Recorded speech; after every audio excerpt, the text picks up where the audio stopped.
This has been fun. There's been a lot of requests to keep having us on. So as long as people are into it and gives them a little bit of break, right, we'll just keep doing it. It's pretty cool to kind of talk with the fans, talk to you, catch up with you, see what you're doing. A lot of good things. And, of course, we're going to have Edgar on. How you been?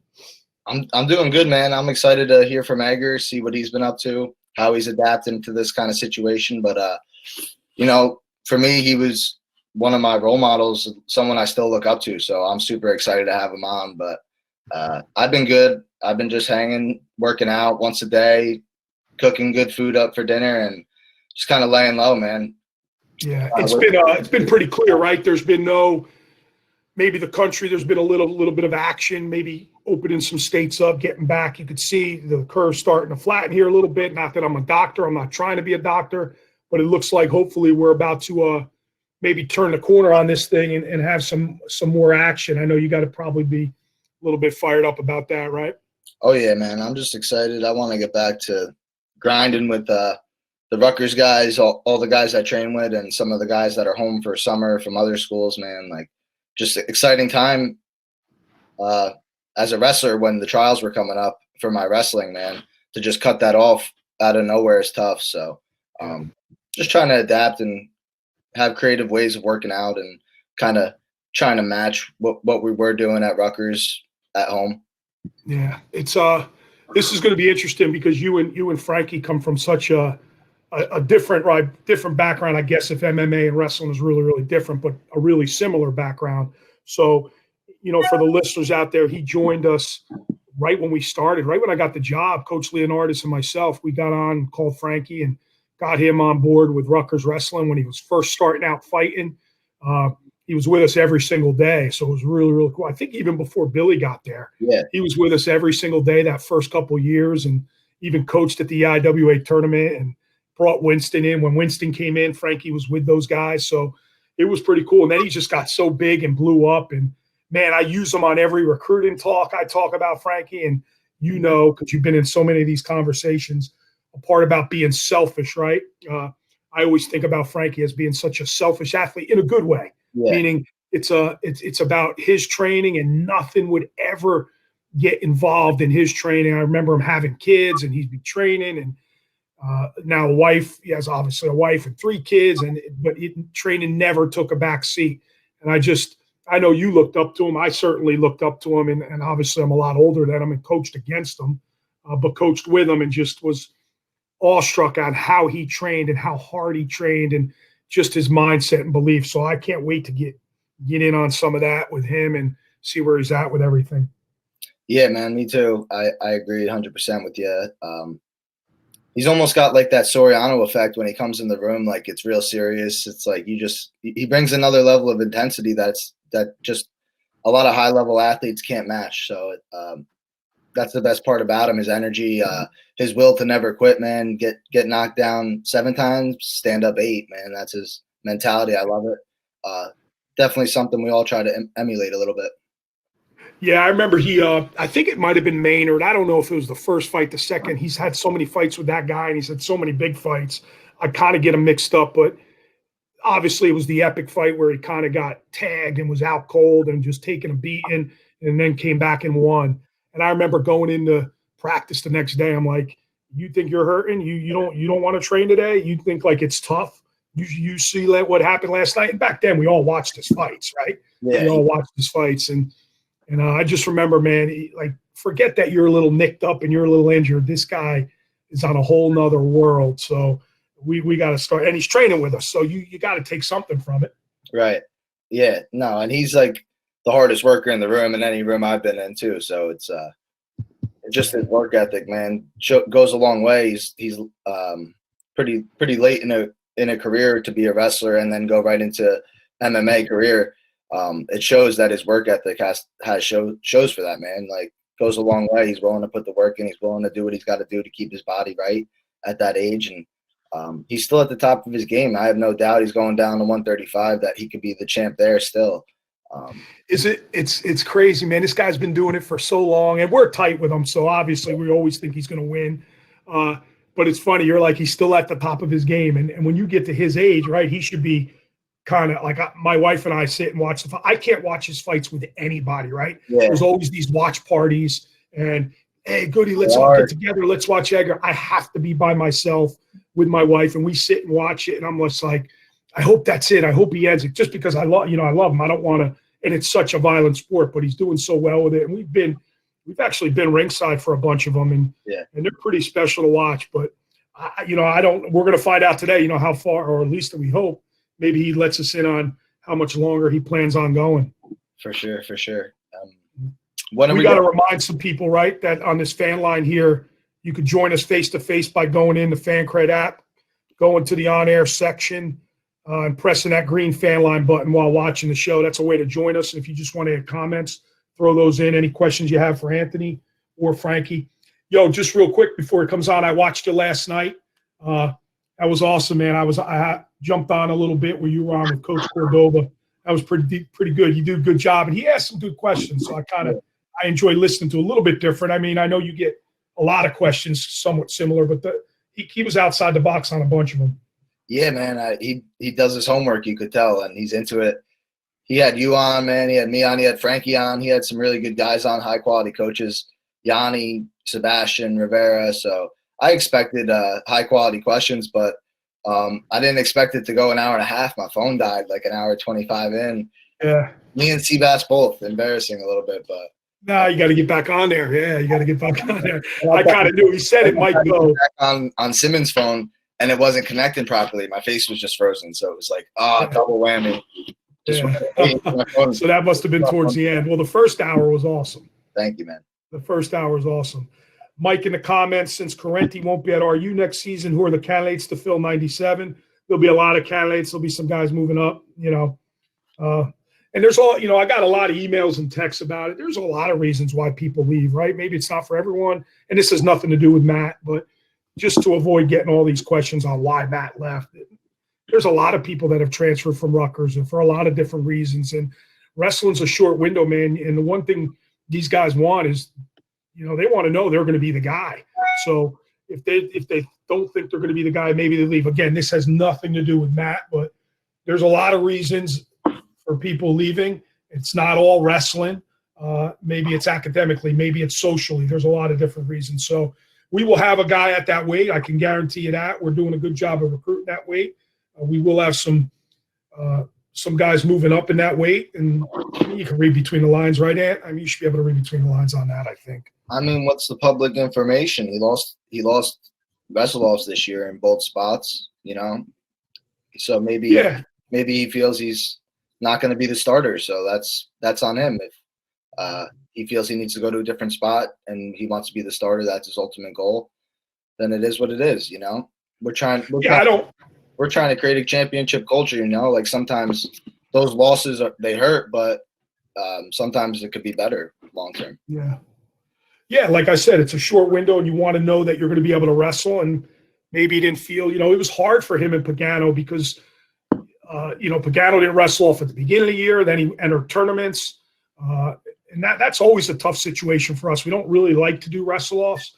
And then, it's always about who's performing, and that's kind of where Jordan took it. He started really winning a lot. Maybe Matt felt a certain way. But, again, that's for everybody. It always gets hard towards the end of the year, and that's part of it. That's part of wrestle-offs. That's part of the spot. So For sure. People want to know what goes into a red shirt decision. For you, that's the one thing that was kind of not an ultimatum, but you're like, listen, I want a red shirt. That's part of the deal for us to land you, right? We're going to have to red shirt you, which is every kid's different. You're a 5% or you're a blue chipper, so it's a little bit different. Other guys want to wrestle right away, and that's part of the deal. If they're the guy, we want to know we can wrestle right away. A lot of it is growth and development.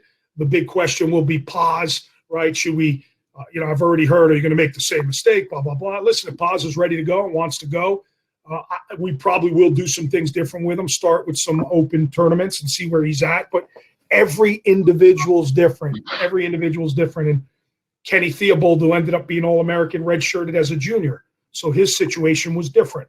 Del Vecchio's was different. He was an All-American. So every single guy is different. It's a case-by-case scenario, and that's really how we go about it. I got a comment from Rob. what's the situation with Soriano now that Olympics have been postponed? I think it's the same situation. I mean, I think you're still just waiting this thing out with him, right? Haven't heard much. I'm sure he's trying to compete for Team USA when the trials do get announced, and when it comes around, his goal was to make the Olympic team. You did a great job of handling that last night. So that's just the truth, right? You and I are in a both spot. We don't know what he's going to do. We don't even know if the NCAA is going to give another Olympic red shirt for guys. They may. So he may have that option too, take another Olympic red shirt. So yeah, right now he's waiting this out a little bit to see when the trials are, to see what the virus is going to do, to see does he have to come back, whatever the case might be. So we are absolutely up in the air. The last I spoke to him was, he planned on Rutgers as part of the equation, of course, but he wants to see how trials and this virus play out. So that's the best way I can answer it. Yeah. I mean, it would be awesome to have him back and have a national champion contender right away. But it's kind of what Nick wants to do as well. Yeah. Yeah, and he's put a lot of time in. I know you got a chance to speak to him at Big Tens. He's been all over, whether it be Russia, Italy. I got to think those opportunities, I mean, you should expand on that a little bit more. Those opportunities are probably pretty cool. You get to get a different feel, get to see some different people, how they train, how they live, what they're eating. Where are you at with that?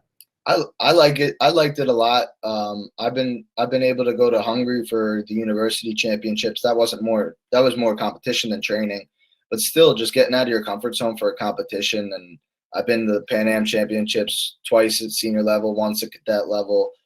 I went to Kazakhstan for 15 days, which was like the only training trip I did.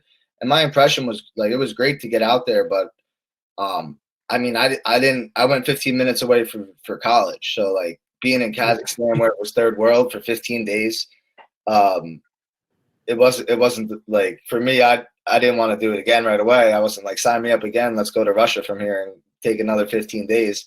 I was ready to come home. So for me, I think it's got to be a little more spread out and strategic, but I would love to, man. I gotta do more where I'm getting out of my comfort zone. A lot of my decisions have been made around comfort. So, in order to grow, sometimes you got to expand a little bit. So we got Coach, if you're up for reminiscing, you chat about Superstars competition your wrestlers had with Freddie Hill Hoops, guys, a few years back.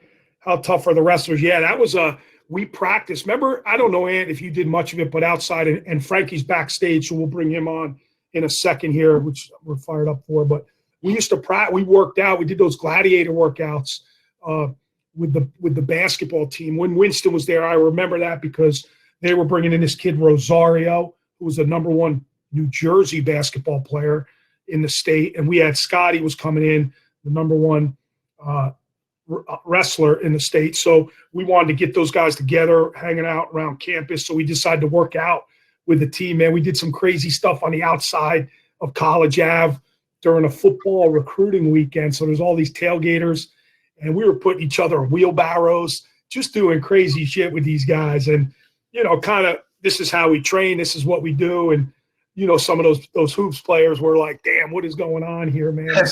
But I remember those days we were trying to break them, and our wrestlers were fired up like, this is what we do, and it was pretty cool. I just remember those days pretty vividly. I don't know if we did any of those when you were there. Nah, we didn't, but that's cool.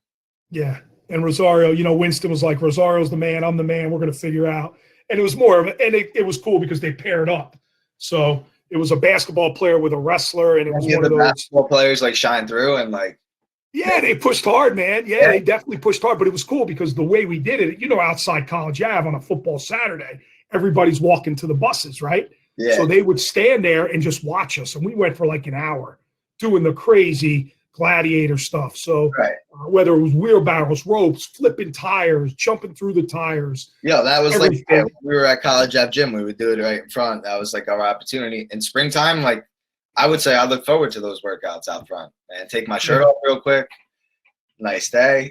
I know. It was cool because everybody was watching. Those people start tailgating for a 12 o'clock game. They're starting to tailgate at 8 in the morning. So it was cool. We got some comments, but let's bring Frankie in, man. Let's get with him because we want to spend some time with him.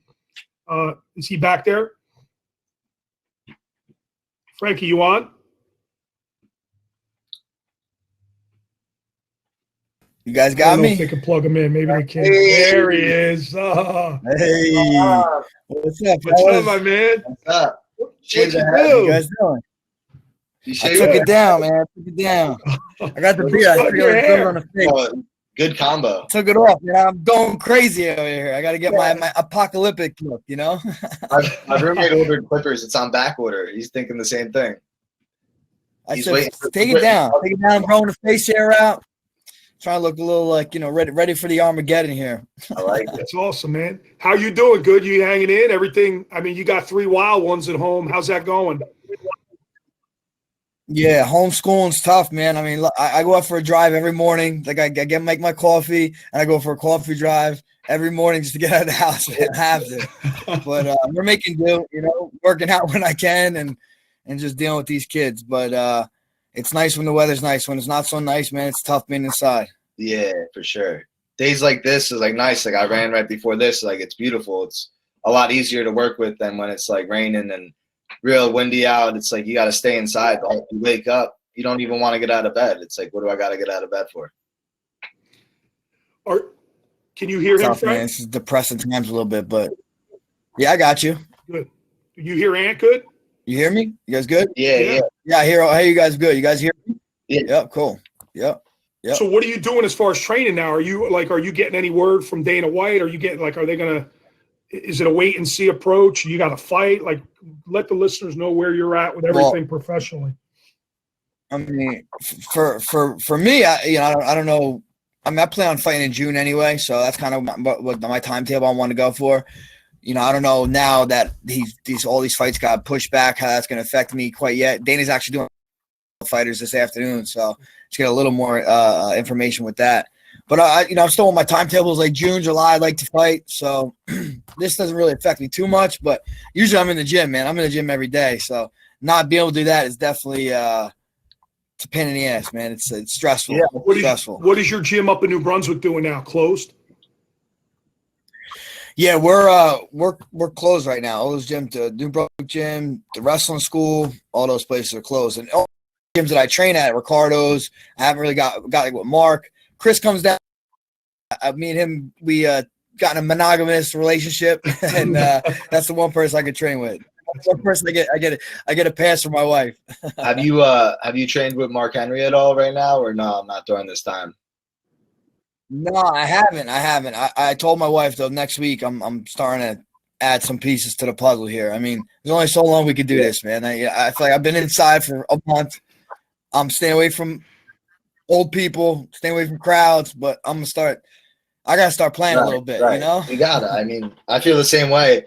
And there's a couple people that I kind of let into my circle to do that. I got a little mat in my basement, but I'm just going stir crazy, bro. It's what I like to do. I can't. Like, I just feel like, who I am. I didn't realize I'm definitely a big routine guy, and this just takes that away. Yeah. So, you kind of try to find your routine in this process as much as stressful as it can be, but you got to just try to make it work. I saw you got like a nice little setup in your basement now. Did you have that before this, or did you kind of finagle a little here and there when this all happened? Well, my wife, she works out in the basement. I can never work out in the basement. Back, before all this, I would always, I have a gym down the street from my house. I mean, if we work out, I go to the gym. But she set it up, for herself. I kind of was ready, had a good little start. I got a couple heavy bags. I bought a barbell, a T-bar. So I'm adding to it now in the process. But I can get a good workout. It's just can't get a body really. My kid's too little. I hurt my wife every time I grab her. So that's not working out. That's awesome. Ant and I were talking before you came on. So is there a timetable? I know how you are. I'm asking because I know people are going to get in the chat room and ask. But I know exactly how you are, what your mindset is. It's about this next fight coming up, hopefully in June. But what is your timetable as far as is there 3 more fights? Is there 4 more fights? Is there one big payday, then retirement at some point?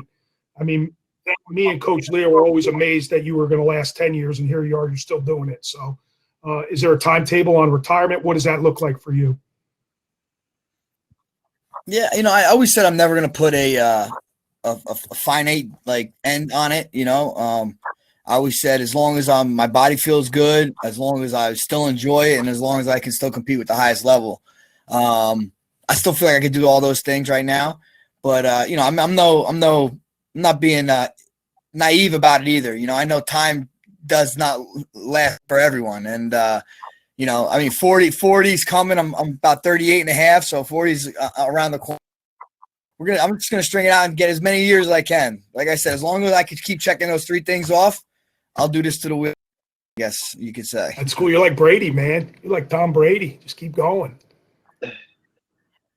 Yeah, but Tom Brady don't hit that much, my man. Tell us a little. That's true.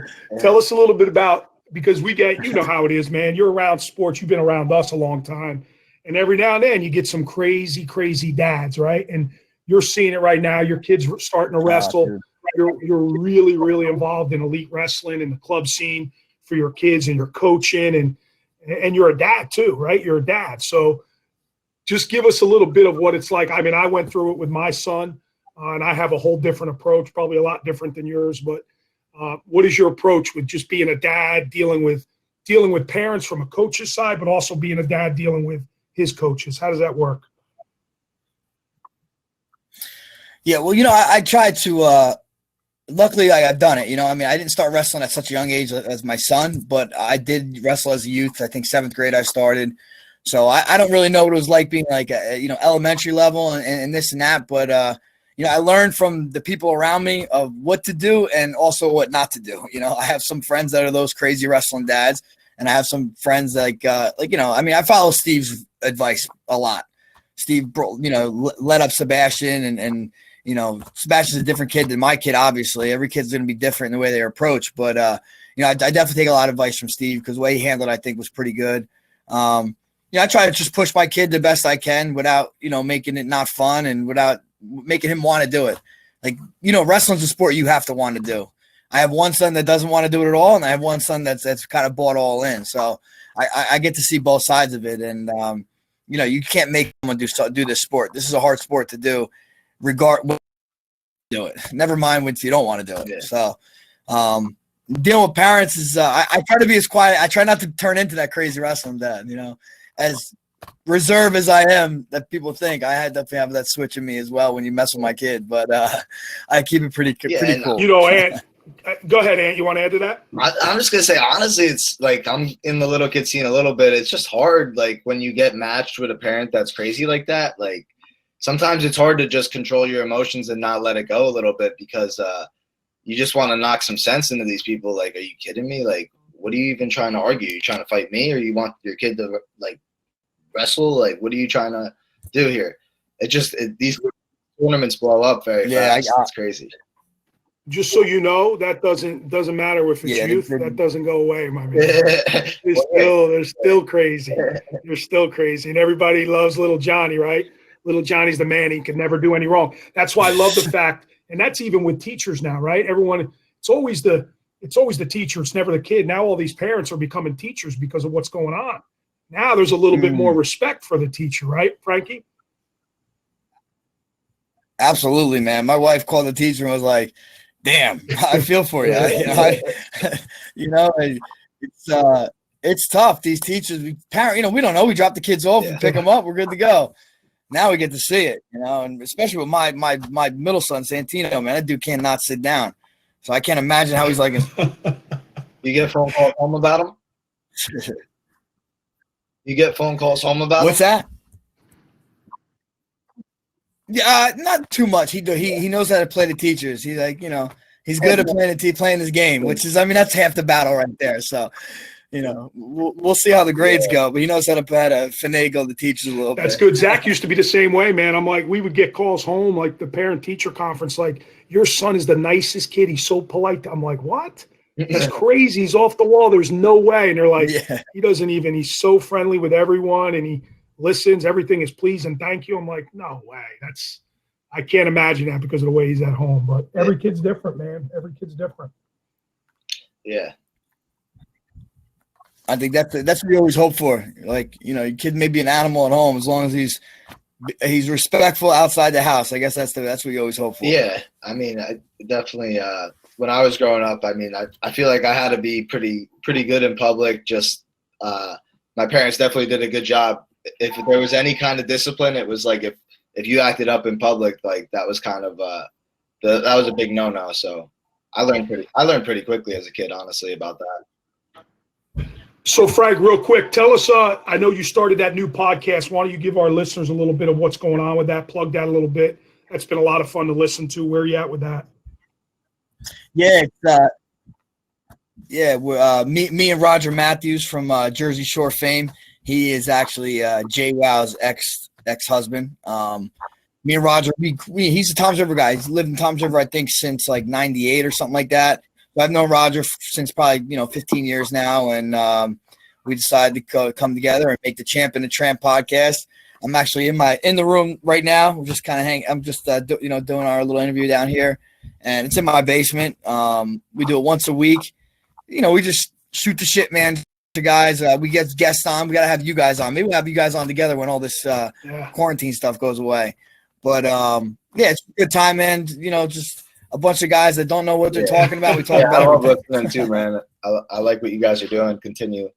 Definitely continue doing what you're doing. So this, this fun. is pretty cool. So man. you got to give me a little bit, because I feel the same way as you two, but more so really than anybody I've ever met. You two have so much pride in your town and where you're from, right? Like I have a lot of pride in Jackson, but I moved to Toms River. So you're a Toms River guy. Anthony, you're a South Plainfield guy. And not only living there and growing up there and having friends and family there, and of course you two get the biggest stage to talk about it, but every time you get an opportunity, you push out your town and your roots and where you're from. I just want to know why that is so important. Is that something you're thinking about when you're training? You got the town on your back. I just want to hear from both of you on that whole aspect, because I love it. I love it. Yeah, let's hear from Frankie. I mean, for me, I was born and raised here. I feel like Toms River made me who I am. The people in this town made me who I am. Up a big hip hop head, big rap guy, and all these rap guys are always shouting out Brooklyn, the Bronx, Queens. Well, give me my chance. I'm gonna shout out TR. So I'm proud where I'm from. I love where I'm from. I feel like we got Toms River is kind of the best of a little bit of everything. You got the city, you got Atlantic City, you got the beach.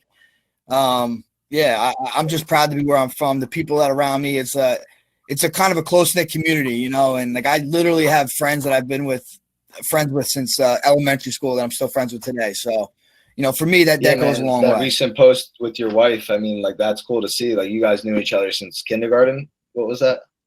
Preschool, maybe? Like that? Yeah, that's pretty cool. We're in the same kindergarten class. That doesn't happen everywhere, You are. You feel the same way though, Ant, when you're training? Yeah, little differences, but definitely I feel like grew up there, man. It made me who I am growing up, playing Pop Warner football in town, and just like being a kid in the town and looking up to the older kids in the town that were in high school already, whether it was football players or the wrestlers, the baseball players. It's like as a kid, I went to all those events, and like that was my Division I college or profession. Even in my eyes, that was my professionals I was looking up to.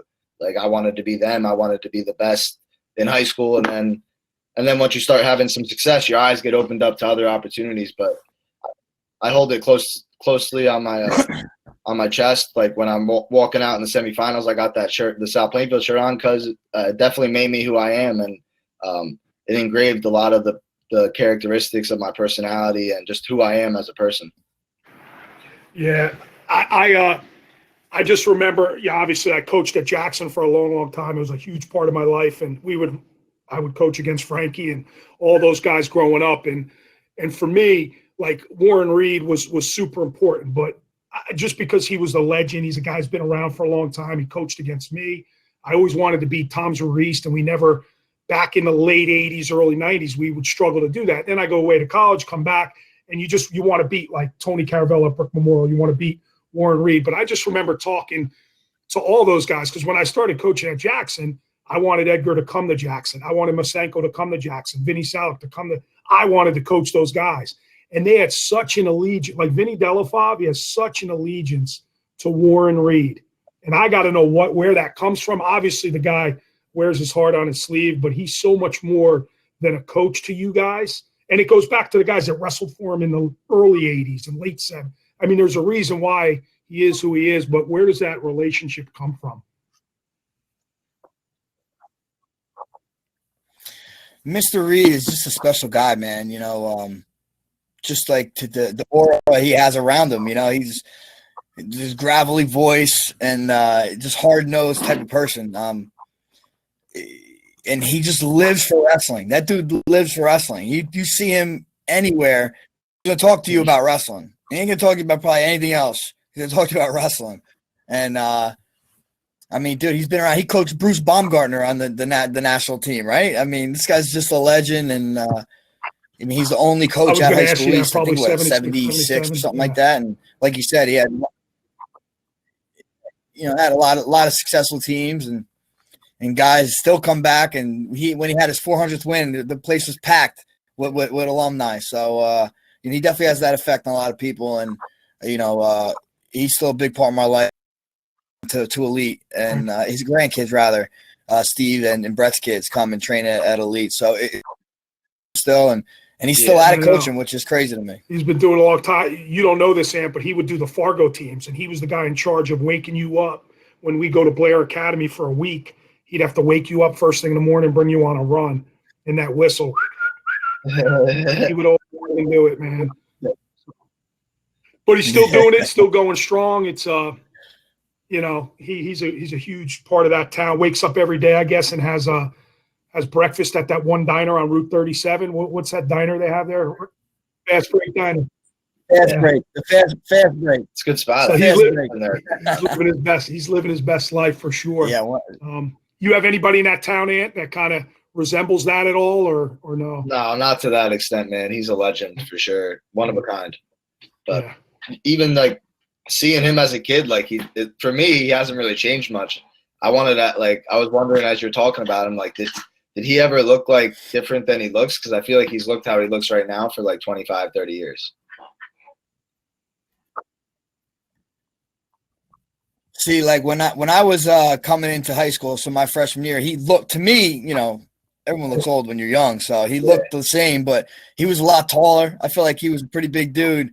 I remember being in 8th grade. I think Luisito, if you remember Luisito Goody, he played in the States. He was like 215 pounder or something, pretty big dude. And I remember going in the room watching Mr. Reed just whoop this dude like he wasn't nobody. And I'm like, holy shit, this old man's whooping this guy. I think between then and now is when you started seeing him slow down a little bit. But he was a beast, man. He really was back in the day. You heard stories about him picking dudes up in the hallway, picking them up one hand. I've heard all those stories, man. He was like a huge figure to me, man.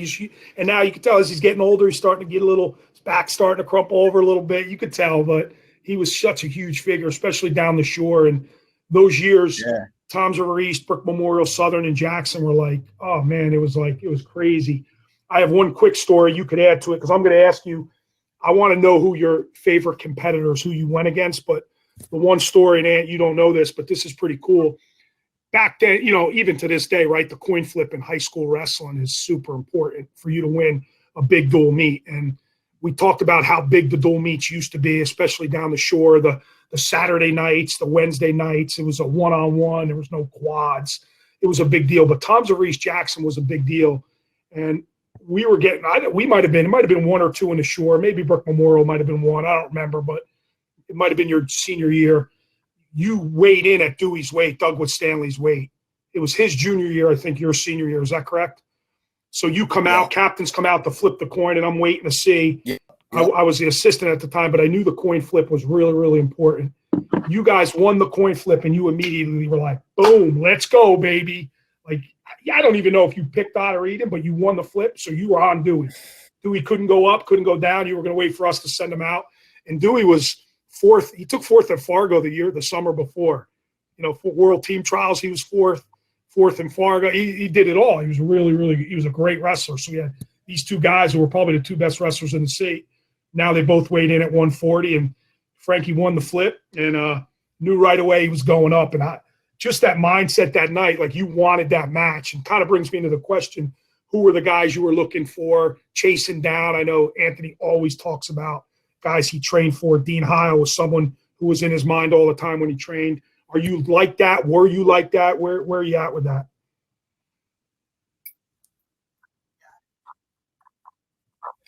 Yeah, I was Ant came in as a stud right away. I had to find my feet a little bit, and as a freshman, I didn't even make it out of districts. I think I took fourth in district. Like early on, those guys were like the Southern guys and the Jacks guys, like Dewey, Jones, Sutter. Those guys always were the tough guys in the weight, and I was trying to catch up to those guys. And but by the time my junior year, I made it to states, and Cordoba was the guy I was gunning for my whole senior year, and we never got the chance to wrestle that year. I ended up losing the semis and whatnot. But funny, we end up being roommates that next year at college. But yeah, those guys, going against Dewey, it was always a nail biter. You never know, because he was tough as hell. I was good buddies with Devin. Devin always would have problems against Dewey, so I always held him in high regard because I knew Devin was a good wrestler. And every time I wrestled Dewey, I felt like I beat him by 1 point. Then I beat him by 2 points. And by that time, we wrestled for that dual meet where I went up to go against him. I was like, all right, I think I'm gonna get a couple more points on him. That one. That's why I was pretty pumped to get that. Well, you put it on that night, and I don't know if we tied or you might even won that night, but that was a long team discussion with head coach Al Ayers. We tied, yeah. But we were tied. I think we might have been number one at the time. So it was like devastating for us. And we just spent a lot of time in the locker room that night. Now going forward, was there always somebody in the MMA world like, I got to get that guy. This is the guy I want. I'm training. Obviously, BJ Penn was a big deal for you. Maynard was a big deal for you. And then, or was it just whoever the next opponent is? I'm 10 weeks out. Let's go.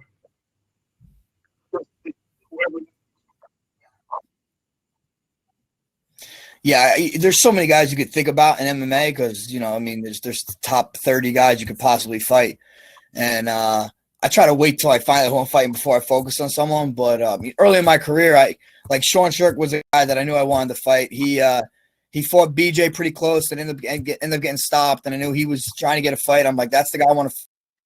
Title. He just fought for the title. I felt like a lot of people didn't think I could beat him because he was a wrestler and I couldn't take him down and whatnot. So that was a guy I was gunning for. And once I beat him, I knew I belonged with the elite. He held the title at one time. I beat a former champion, and that's what kind of led me to those fights to with BJ and Gray Maynard for me, is what I feel like I'll forever look up to you. Like when the moment I feel like I just fell in love with your style as a person. Like I knew about you, but I didn't really know a lot about you until those fights. I was a young kid.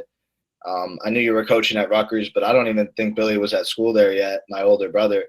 And then those kind of fights with both those guys, BJ Penn and Gray Maynard, I was just like, damn, I love this guy. I want to compete like him in wrestling. And then I got chances to be around you and see how you train, and it goes hand in hand of how you're able to bounce back mid fights and just how you could tell your personality just by the way you train, man, just by being around you. And I love that as a competitor because I try to always lead by example, not more of a leader by vocal. So I think it goes a long way.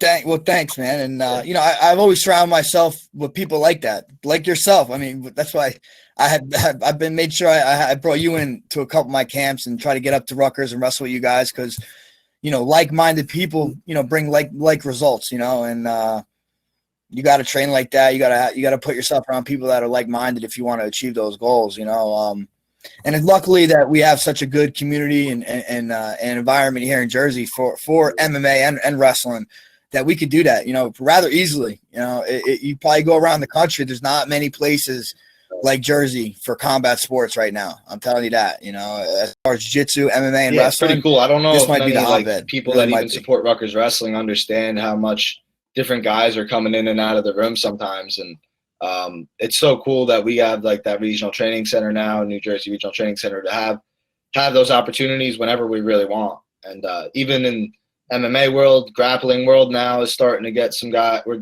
getting more just jiu-jitsu guys come in. Like, it's cool, and it gives our guys more opportunities, more motivation to kind of come in and work on something different maybe.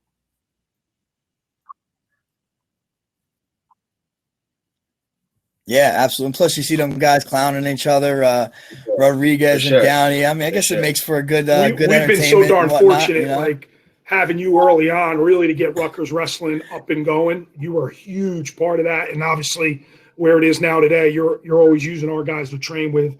So that we're forever grateful for that. But I just think about all the guys we've had in there, man. Like obviously you, but Ricardo is so good at what he does, and you know, Alvarez is so good. All those Russians you're bringing in. We've had Gracie in the room. Like, I don't realize – I think our guys kind of understand what they had, but I don't know if they know the magnitude. Even Marlon, man. Marlon is so good. We've been so fortunate to have the best in MMA, like, just come through our room on any given day, and it's just normal. Really have, man. Yeah, no, it's great. And I love even when guys come from out of town to train with me, like Chandler and Lance Palmer and Cody and these guys. I mean, I can take them up to you guys, and it's perfect, you know? That's what these guys want too. So those guys are grateful too, man. It goes hand in hand. I'll tell you that. I remember early on when I was wrestling a lot more, just wrestling with Ricardo. He's like so grateful, and he bows to you. I'm like, this guy's the best in the world at what he does, and he's just so grateful to be in learning wrestling.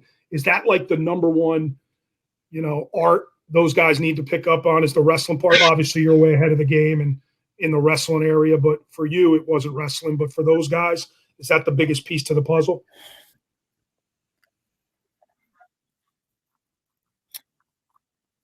I think wrestling like is the glue that holds it all together. I think, you know, everyone tries to say, like, what's the best sport to start with if you want to do MMA? And I think you can't say what the best sport is. It's case by case. Individuals going to succeed in something that gets them ready for MMA different from the next guy.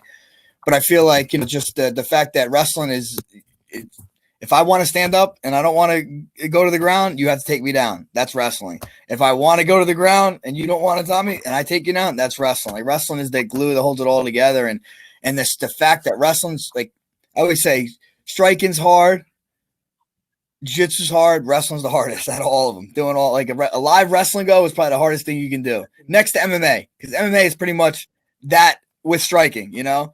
So a wrestling go is pretty much as hard as it gets, man, especially on the body too. And that just makes you tough and calluses your mind. Pretty cool to hear that mindset, you know, right, Ant? Yeah, definitely. I mean, you hear that from Donnie, the same thing, like callous in your mind all the time, callous your body. My girlfriend has a theory against it, but I can't really go into detail because I don't know it clearly. She claims that a callus. Why do you get a callus? To protect that part of your body. So it's just really a barrier of what's already injured. So why do you want to create a barrier to an injury? Why not? I don't. It's a little more deep than that, but I can't. I couldn't comprehend it completely. Well, I don't know how literal we're being here with the callus in the body. I think she I'm just saying, tries let's to poke make holes at ourselves a me. little tougher. She'll Than, listen you to know, one of my make your interviews. I'll mind say and body something. She's tough. like, "What do you mean by that?" I'll give you some advice now. Just listen, say okay, move on. Just move on. They're always right. They're always right. If you want it to last. Yeah. And if you don't, fight it out. Yeah, let it just blow over. That's the truth. Couple real quick hitters, Frankie, before we let you go here. And we appreciate you coming on, man. It's been good. This flies. This is an hour. It just goes so quick. Somebody growing up you thought would be a great fighter, man, MMA style, maybe not growing up, but when you were in high school, who do you think would be good and just never happened for him? Or who do you see now who you could tell is going to be a pretty good MMA fighter since all these wrestlers are going that way?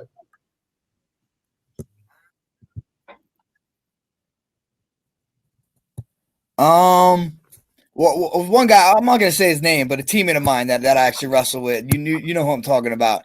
He came out of the scene. We started probably around the same time. He came out of the scene and really was right next to me and him, side by side. We were kind of coming up the ranks together. So, you know, then he kind of got in some trouble a little bit with some issues and that a lot of people tend to come about in this day and age and where we live. And it definitely sidetracked him, and he never kind of got back to where he could have been. So, if he could put all that stuff aside or never got involved with it, I would definitely have been interested to see how far he could have taken it. But as far as guys I train with now, just some local guys that train at Catones, man. Paul Capaldo, he wrestled, I believe, Town South or North, one of them. He's probably 22 years old. He's like 6-0 or 4-0 as a pro. I think he's got a pretty bright future. And this kid Santo Curatolo, he's from Staten Island, 25-pounder. That's awesome, man. What about I think he's favorite athlete growing up? Who did you mirror? Not really mirrored your game, but maybe a mindset. Maybe it's a basketball player. Maybe it's a football player. Who'd you watch growing up? I mean, of course, I loved Michael Jordan when I was young, but as I got a little older, I was a big Allen Iverson. There's a lot of arguments now, like a 6-year stretch, who was better, and I hear NBA players because that whole documentary's coming out on Jordan, which I'm fired up for. But they talk about Iverson in a 6-year stretch might have been better than Jordan. Yes. Yeah, no, you're right. But I mean, titles matter, right? Titles matter. He was a hammer, man. He was a hammer. So he was tough too. He comes from true. I know, but I love the way he played. He played so hard. Streets of Hampton, Virginia, like when 6 foot you tall. You've had a bunch of seconds, right? Second at high school nationals, second in the state tournament. Your senior year, you were 5th. Probably never reached what you wanted to reach. I could say that same thing too. And we decided to take a certain path. Did those losses kind of motivate you? Like, did that fuel the fire? Like, I'm second in friggin' everything. It's time for me to go win a belt. And is that how you got into the whole, I'm going to win a belt? Or where was that? Where does that come from?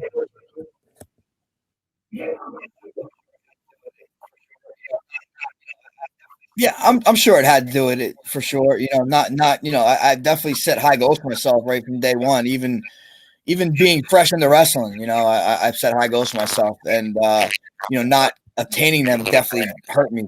Like my mind, it crushed me a little bit, and it may have been what pushed me to really pursue wrestling or pursue fighting. And when I was able to do that, it was huge. But even I don't know if I would say I wouldn't still be competitive as I was, because I mean, after winning that first world title, I wanted to keep winning world titles. It's not like I wanted to stop winning world titles, So you can't say I still wouldn't be as competitive if I won. I'd rather try to win. Well, listen, I would have rather gone back and win all everything. Get back everything. to your family. You got to teach them some school, man. Teach them the right way to do math. These math teachers don't understand how to do the math the old way, the old school. Bro, this is we right appreciate you right having you on, man. We appreciate you coming on, day. spending time with us, and we'll be seeing you pretty quickly here down the road.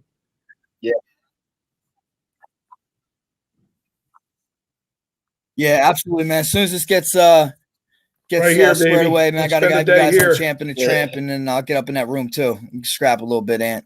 Yeah. Let's go. Yes, definitely. I can't wait. All right, champ. Some days. Love you, buddy. We'll see you soon, right? Appreciate having you. That was pretty cool, man. Take care, guys. Yeah, I could have got into, he starts out as a plumber coming home from college. He's working as a plumber, coming and training with us, practicing fighting. And his first fight, I probably should have had him tell us a little bit about. It was like in a back door, like you didn't even pay to get tickets. It was like I'm showing up in the Bronx and fighting. Was he coaching at Rutgers during that fight? He was working out, yeah. I think so, yeah. It's hard to put that timetable together, but I mean, it wasn't sanctioned. It was like, show up, fight this guy over here. And he broke his orbital bone, right? You're not supposed to blow your nose. He blew his nose. Yeah. So you've heard all that. Yeah, we should have had him talk about that a little bit. I know. He's got some great fighting stories, man. But I know I do so much already, watching his YouTube highlights and just knowing his story. It was good to get to know him, just what he's up to and what he's doing with his kids and things like that, and where his mindset is with coaching. He doesn't age, man. He's still 150. He looks 155 pounds, and that's kind of what he fought. Like, he fought for that for so long. It was just like, I don't need to go down. Now, obviously, he needs to go down, but for so long. He won his championships at 155, and this is going to be his first time going to 135. it's crazy that it's not even going to be probably a tough weight cut. It's going to be hard, I'm sure, but a pretty normal weight cut for a combat sport. Combat sport, yeah. And they go the morning of. Is this like They go 24 like hours? I think 30 hours before. Yeah. So they get some time. So you can really suck them out. But he doesn't even get like that. Yeah. He doesn't get too sucked out. Are they allowed to go IVs or no? I don't think so anymore. Yeah. Huh. Well, Mike, that was good, man. Mike in the comments here. Wheelbarrows around College Ave. Those outdoor practices. The cops came when we were throwing kegs. Yeah, we did. We used to throw kegs. We still have those kegs down there. That is. What's that? Which Mike you think that is? It could be Whalen. It could be DeMarco. Who knows? But yeah, we used to do all that. Any new teams or tournaments on the schedule next year? I'm in the process of doing our schedule right now. We owe a return to Cornell. We're going to host Princeton. We'll probably host Buffalo. We're trying to go up to Boston, do a little hard. I mean, with this economy now, we're going to try to do a Harvard Brown trip again because we're probably won't be able getting on a plane to go out west based on our budget and what they're going to do with college sports. So we got to be really careful. I don't think Rutgers is in trouble, but every budget's going to have to be decreased a little bit, and that may include our RTC and all that. Clearly not your position, but there's some things we got to do with our RTC and travel and all that. That a lot's going to happen with college sports, and it's certainly going to affect our budget as far as travel. We will not go to Vegas, and we'll make a decision on I think Midlands and the Scuffle, what to do there, because technically we could take a bus to the Scuffle. We'd have to fly to Chicago. Yeah, and this might change the landscape of how you're scheduling. How scheduling is through the year, maybe shorter season. Yeah, I don't know if the season will be, we've talked a lot about shortening that. We're not going to start till the 14th. We'll start with an open tournament unattached, so we won't start our season until November 14th. But I could tell you from a Big Ten standpoint, there's been a ton of talk about shortening the season to one semester. Now, for the listeners out here, and I don't know if I'm spewing too much with, but not being educated on it, but the thought is to have the national tournament March 20th and then do a dual meet segment afterwards, which is interesting. The Illinois State. Like the Illinois State tournament, but except instead of the weekend after, you have a whole nother month and a half after to worry about your Big Ten schedule and then another national dual meet championship. So what do you think about that? There's so much hype put around the individual title. That's the thing. Like, there's just so much. You start the season at Midlands, right? You start your season at Midlands. You do you have some Big Ten duels, but you have an open schedule. Then you go, you prep for the nationals. You prep for the Big Ten tournament, prep for the nationals, take a week off, and now you're into another dual meet season with a championship on the line. What do you think about that? I mean, for me, I would like it, and I think all of the top level athletes that already wrestlers that compete all year round are going to love it. I think about maybe the smaller schools or just lesser quality guys, that just are making it to the nationals. It doesn't really mean much for them, Yeah. It's interesting, though, because I start thinking from a coaching standpoint, you could play games, right? You could, okay, now you just won. You're an All-American at 157. I could bump you up for this dual meet.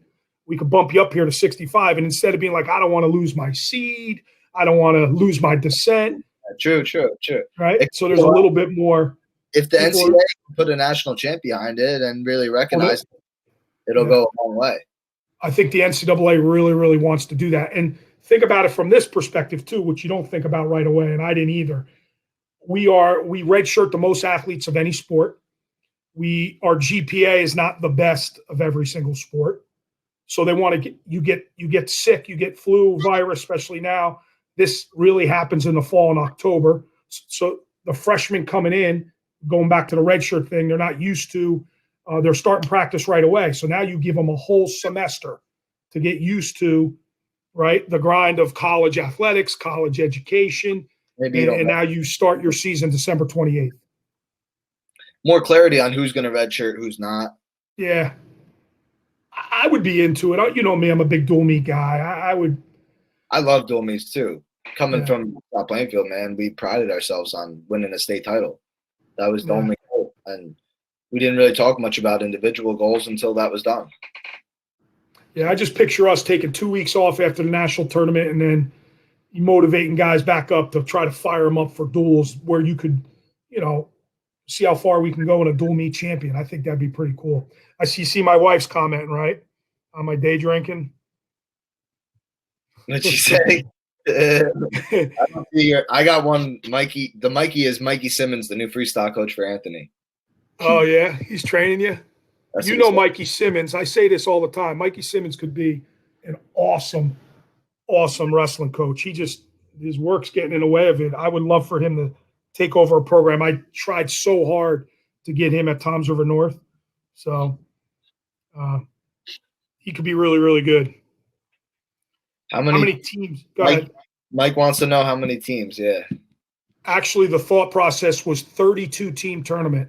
So you're wrestling your dual meets in April and the beginning of May. Well, you can't go in the finals, so I think it ended like May 1st. So you're wrestling end of March, beginning of April. You're wrestling for your seed, where you're going to be placed in a bracket of 32, which would be cool. Doc Haley wants to know, do you think the Coaches Association should name All-Americans? I could tell Doc Haley that's probably definitely going to happen. I don't know if that, like, for example, based on your seed, the top 8 guys are All-Americans. From 9 through 12, if you were seeded, you're second team All-American. And from, I think it's 13 through 16, you're third team All-American. I'm not a fan of it. That's what other sports do. Yeah, I know. I was really, really against it during our Big Ten meetings. I'm against it too, but I think maybe make the top 8 seeds All-Americans for credential purposes, maybe. I don't know. It's kind of hard, right? You don't wrestle that tournament. I mean, there's been a lot of top 8 seeds not placed. I would have been an All-American my freshman. I would have been a second-tier All-American my freshman. He's still All-American, though. Second tier. More importantly, and I hate to bring this up during this time, but it's a good conversation piece. If those guys are All-American, do the coaches get the bonus? The All-American bonus? What happens with all that? The contract stuff, you just get voided? Yeah, I don't know. I think that's going to be frozen. I know it's getting frozen a lot across the country. And on a serious note, those bonuses will probably be taken away for the year. I don't know how it's going to go. But I was kidding because I don't want people to think I'm being selfish. I'm not. But, I think a lot of I know, so like Iowa State's doing some different things with their coaches' staffs to help with the budget. I just think it's critical from a wrestling standpoint. These smaller schools do not lose scholarships. That's my biggest fear. My biggest fear. Well, yeah, we've seen ODU drop the program. Yep. So just hopefully you think more follows? Where are you at with that? I'm just hoping it's not a trend. I don't really know. I haven't heard any talk, or I just looking on Twitter and Instagram every day, but I haven't seen much more than that. So yeah. I'm just hoping it's not a continuous trend, and hoping I'm gonna get to just be able to compete soon. Just being optimistic about that all, So. Is it hard? Is it hard locking in on, like I told you before we got on the air, man, we had a 2-hour coaching staff meeting, and it's kind of like so hard to lock in on doing anything because you just don't know what's going on. We're trying to plan practices for September 5th through preseason, September 5th through October 9th. We're trying to plan out preseason. Are we even going to have a preseason? It's just so hard to plan it. Where are you at with that in your schedule? I'm just trying to stay ready, man. I'm still in really good shape. Not like ready to go compete in the Olympic trials tomorrow shape, but I'm like a 1 week training camp, 2 week training camp away from being in great peak condition. So I just want to stay like that, hitting these little DeMarco challenge workouts that we're doing together, working together on, and wrestling when I can with my roommates or guys that are within my circle already with the quarantine. And I've just been doing that, man. I got a great little routine that I've been doing in the last 3 weeks, and I'm just going to stick to it, man. I'm a little bigger than I was. I'm probably walking around like 158, 160, but it's good. It's not really going to be an issue. I feel very hydrated and not fat, but not lean, ripped out. Yeah. Yeah, I mean, I spoke to a guy on our team yesterday. He's like, I'm trying to get workouts in. And I'm thinking, I was like, every day you should probably sweat. I'm 47. If I don't wake up, I don't even have to wake up and do it. If I don't get something in every day, I'd be like, what is happening? Like, what else is there to do? Right? Yeah. Maybe it's a walk into the dog. I mean, do something. But we're cracking. I mean, obviously, I got a little bit better than most because I got a kid who's training really, really hard, so I have to jump in on it. But how do you not do something every day just to stay active? And that goes for my daughter and wife. Like, do something. And they are, so I'm not jumping on them. So, Yeah, gotta do something. I'm the same way. I'm just like, especially the college guys. I'm in my head. I'm like, how are you not motivated to do something every single day? Like, don't you? You obviously didn't accomplish the goals you had for yourself this year. Pretty much anyone that I'm talking to on the team. So it's like, why are you not trying to work out every single day? Like, let's go. Those wheels should be turning. You should be creative right now. Like, take a run wherever you're at. That's all you take a run, hit a couple hundred push-ups, couple hundred sit-ups, and that's all you need, man. Yeah. You don't need a coach telling you what to do. You should be hungry to just do it right now. Yeah. No, you're right, man. It's always we're talking about that every day, being intrinsically just motivated by yourself. And maybe as coaches, we got to take a step back and allow these guys to do some on their own and motivate themselves. So we got somebody backstage. Yeah, we got someone backstage here. David in Jersey. Let's bring him on. David Bugan? David Bugan?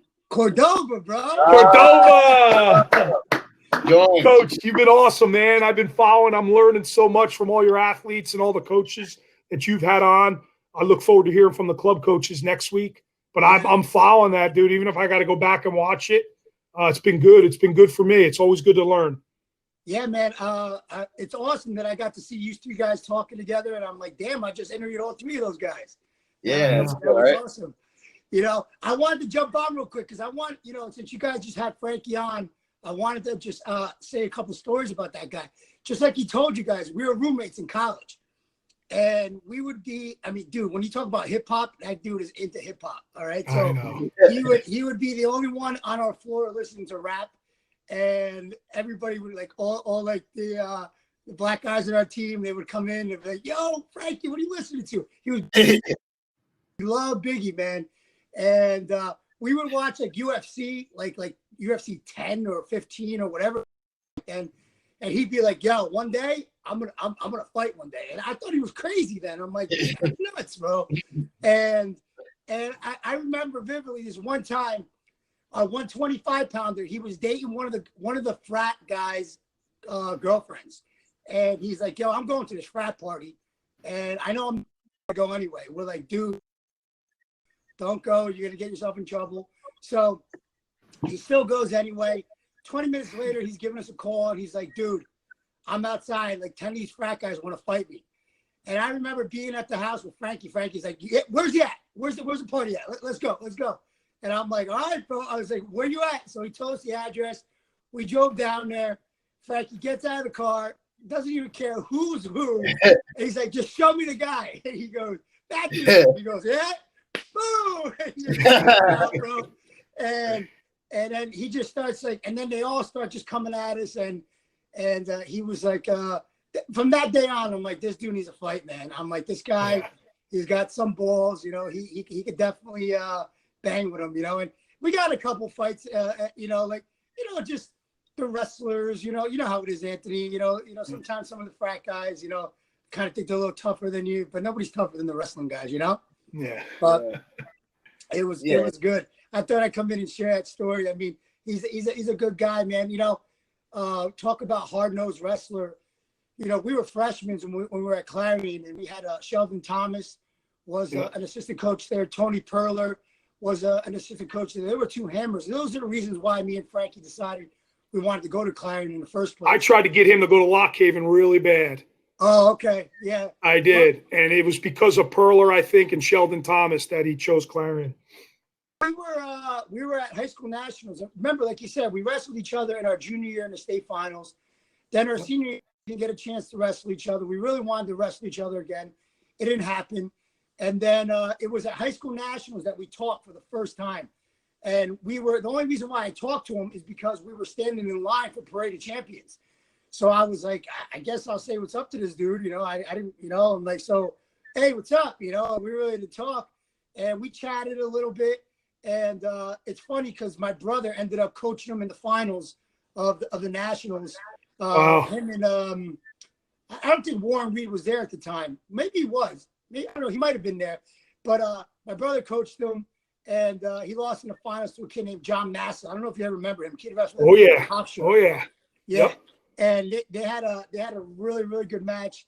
And then after the tournament was over, he was kind of like, yeah, where are you going to school? And I'm like, I don't know, man. Clarion really wants me to go there. And he's like, I was like, yeah, I'll talk to him, see if they're interested in you. And I talked to Ken Nellis. They watched his finals, and they were like, yeah, man, like, we'll go if it's a package deal.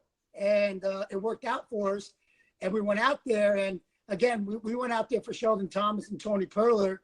And he, one day in the room, I mean, he would wrestle anybody. Frankie would wrestle from 125 to 174. He didn't care who the hell he wrestled. He would just go out there and wrestle him. So Tony Perler goes, all right, I got a special guest coming into the room. He wants to come roll with you guys. And we were like, yeah, who's coming in? He's like, Sammy Henson. And I remember being Sammy Henson. And I don't know, Coach, I know you know Sammy Henson. That guy is an animal. That guy is an animal. And he gets in the room, and Frankie's like, takes him by his shirt. He's like, I'll roll with you. Let's go. And he put a beating on. I'm talking about for a long stuffing his face into the wall. And that's just the type of mentality Frankie was. So everything that he is today, it's not all of a sudden it would just happen. He's always been that guy, Yeah. And, when back then they had programs, and they would write descriptions of all the recruits that would come in. And they named all my state champ, this, that. And then you looked at Frankie's, and it said 7-minute wrestler. And that's all it said about him, and that just goes to show about Frankie, how the type of mentality was. And I love listening to you guys when you guys are talking to him. It brought back a lot of memories.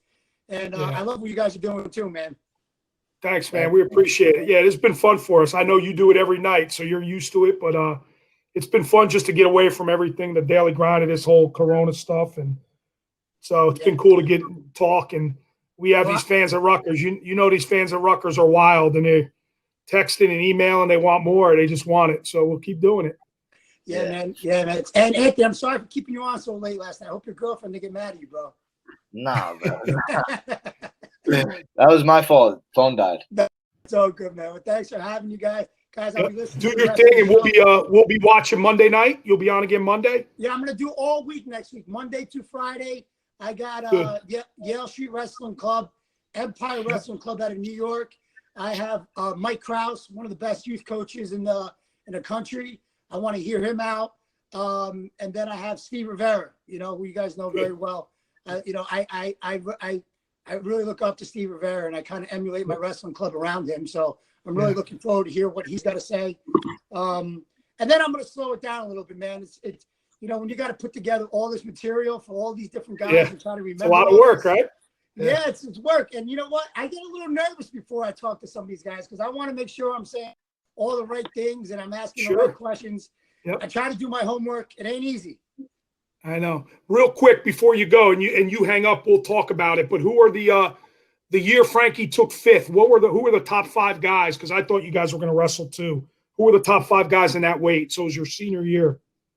Yeah, USA Wrestling did a lot of good writing about wrestling. They actually got in depth. I mean, it got a little worse now, but back then they were like really on like who was in what weight class. And they talked about our weight class, a 135-pound weight class, was the toughest wrestling weight class in the country. And a lot of guys all wrestled D1. There was multiple All-Americans on the weight class. He beat me. He was a stud. Who was that? Who I missed you? Mike Booth, Camden Catholic. Oh yeah, yep, okay. Yeah, he won the weight class. I took 2nd. I think it was it might have been like Dan Rubenstein might have took Frankie maybe took a 6th. I don't know. Dennis McSweeney. Oh wow.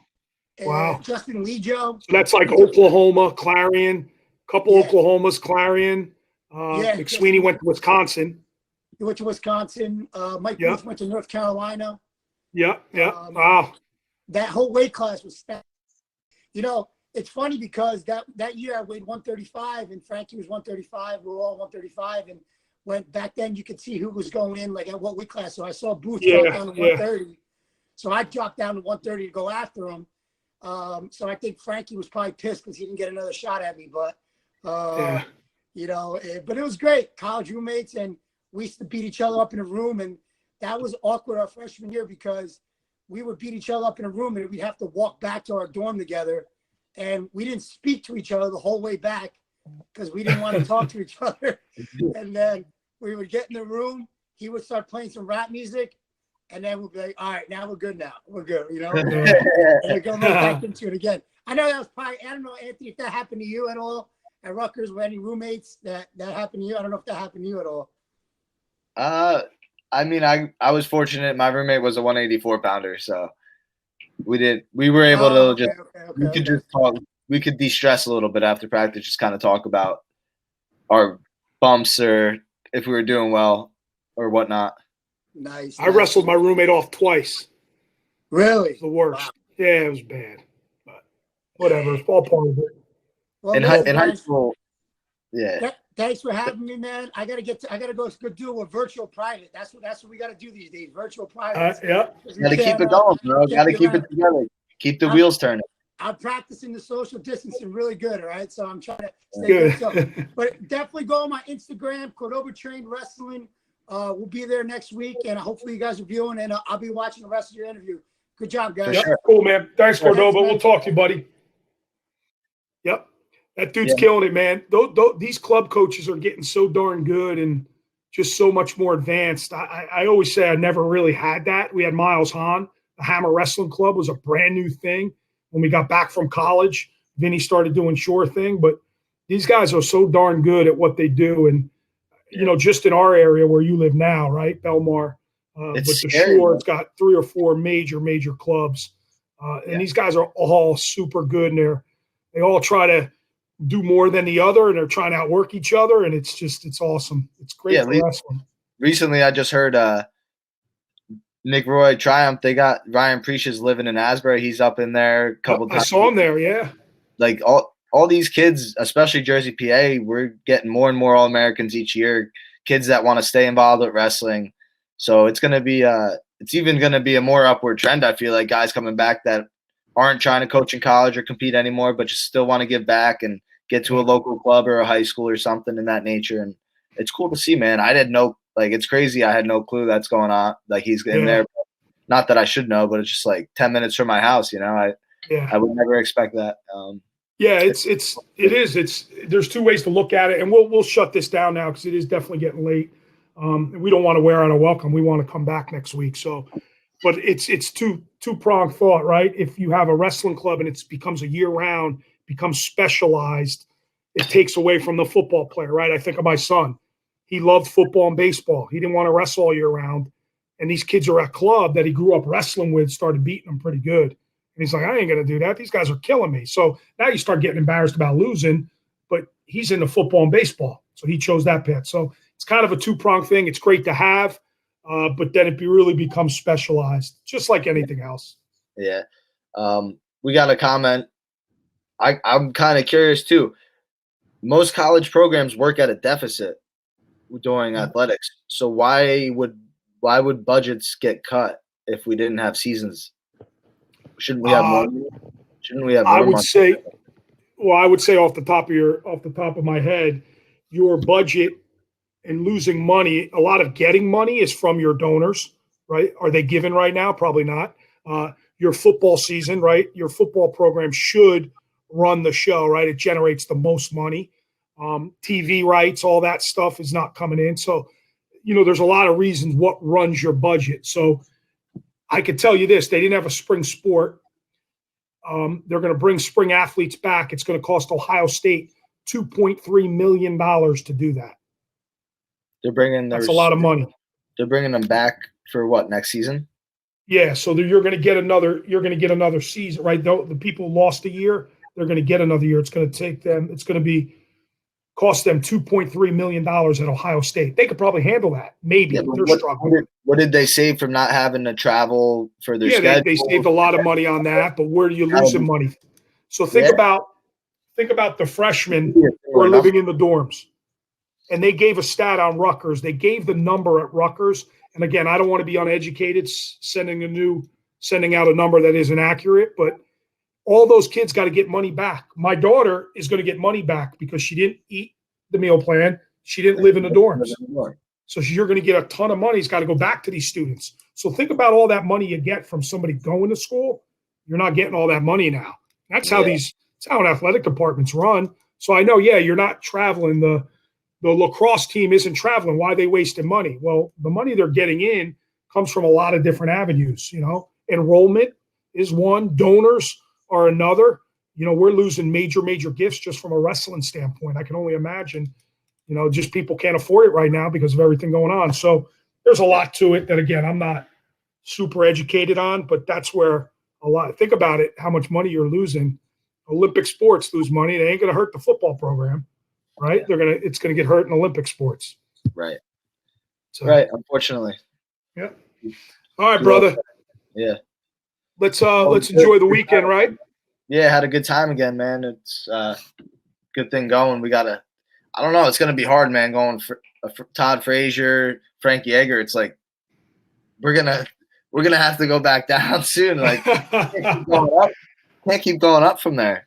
I know it's going to be hard, especially with what we're involved in. But maybe I don't know. Maybe we reach out to a major coach or something. Maybe we see if we can get Shiano. Maybe we could even get. Hopefully that Rutgers football coach answers. Yeah, maybe he'll answer me back here pretty quickly. So. But if not, maybe we'll just call some guys to call in like Cordoba. That was pretty cool. Do a little bit of that. Maybe even get one of the athletes on here. For sure. All right, take care, man. Say hello to family. I'm sure I'll be in touch with you pretty soon. Sounds good. Tell everyone I said hello. All right, brother. See ya.